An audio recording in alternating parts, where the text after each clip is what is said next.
Halo, Assalamualaikum. Perkenalkan, nama saya Suci Anisyahak. Saya dari Prodi S1 Kebidanan, alih jenjang Universitas Nahdlatul Ulama Surabaya. Di sini saya bertugas untuk menjelaskan alat medis yaitu Doppler. Nah, nanti saya akan jelaskan tentang fungsi Doppler, kemudian cara penggunaannya, resiko klinis, dan sebagainya. Disimak yuk. Fungsi Doppler. Fungsi Doppler yang pertama yaitu mengukur aliran darah. Yang kedua, mendiagnosis penyumbatan atau stenosis.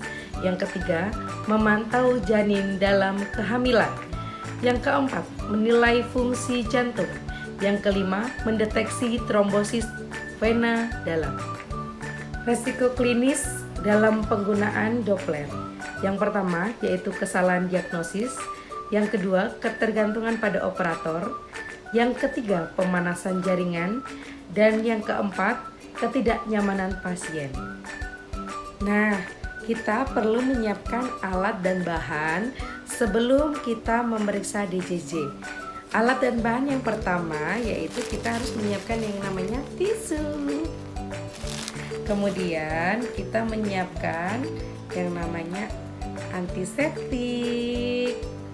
Kemudian kita menyiapkan yang namanya gel. Dan yang terakhir tentunya kita harus menyiapkan yang namanya Doppler.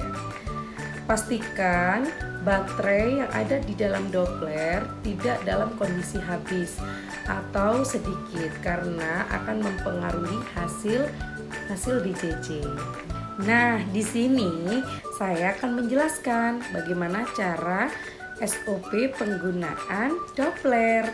Yang pertama, tentukan letak janin. Yang kedua, kita pastikan kita bersihkan menggunakan antiseptik pada stik yang akan digunakan kontak langsung dengan perut ibu. Kemudian setelah itu kita tekan tombol on.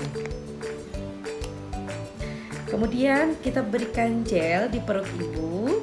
Setelah itu kita lakukan pemeriksaan denyut jantung janin yang normalnya 120 kali per menit sampai 160 kali per menit.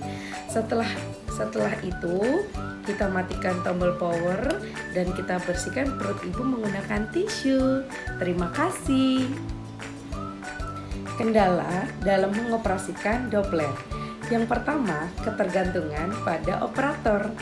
Yang kedua, kesulitan mendapatkan sinyal. Yang ketiga, artefak atau noise. Yang keempat, batasan teknis. Dan yang kelima, kesalahan interpretasi.